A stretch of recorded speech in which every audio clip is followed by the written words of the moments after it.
Yung magagawa ka lang naman ng prosperity ball, pero para mag-aalis naman sa mga espiritu ang atake ng brother na yan. Swertehin kaya kami niyan. Aray ko.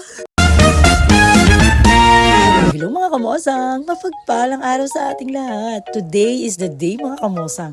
New Year's Eve is waving. Marami na namang mga kinulang sa height ang tatalon mamayang hating gabi. Aray ko.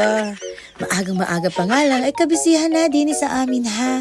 Big shoutout sa iyo, Chokes. At talagang ako'y pinagbuksan pa ng kanyang gate Aray ko. Sana all!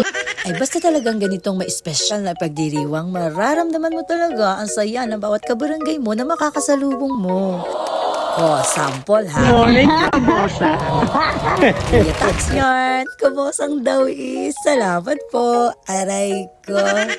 Paglakad ko pa nga papuntang parkingan ay makikita mo talaga na kabi-kabila na din ang bilihan ng prutas. Nakakatuwa man din nga ni tingnan at colorful baga mga kamosang na para pang sumisimbolo sa ating makukulay na buhay ngayong taon. Perfect! Life is beautiful nga ni. Aray ko.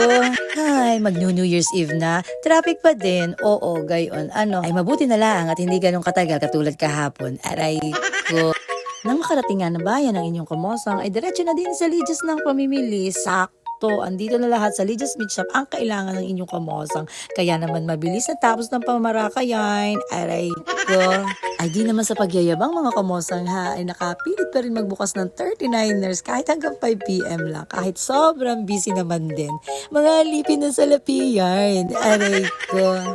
Ay maya-maya pa nga, pagpatak ng alas 5, ay nagsara na din kami mga kamosang, sabay uwi na din. Oo, gayon. Aray ko. Ay, ari nga, at kanina pa pala ako iniintay ni brother. Si excited din yan aray ko. Makarating nga ako ng bahay, ari, present na ang manta at mommy, at andyan din ang tatay.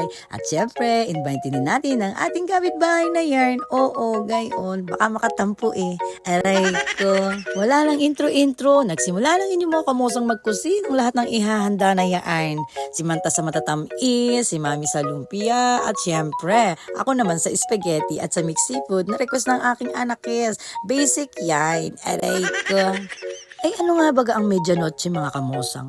Alam niyo ba na ang medianoche ay tradisyonal na hapunan ng mga Pilipino tuwing bisperas pa ng bagong taon na pinaniniwalaang nagdadala ng kasaganaan at magandang buhay. Ginagawa rin sa pamamagitan ng paghahanda ng masasaganang pagkain, pagsasalo-salo, at panonood ng fireworks at paputok na din at pagbati ng Happy New Year na yan. Ang medianoche ay isang mahalagang tradisyon ha na magbubukas ng pinto ng bagong pag-asa at tagumpay sa bagong taon. O ngayon, alam nyo na mga kamosang ha, aray ko. Maya-maya pa nga ay nag-countdown na mga kamosang.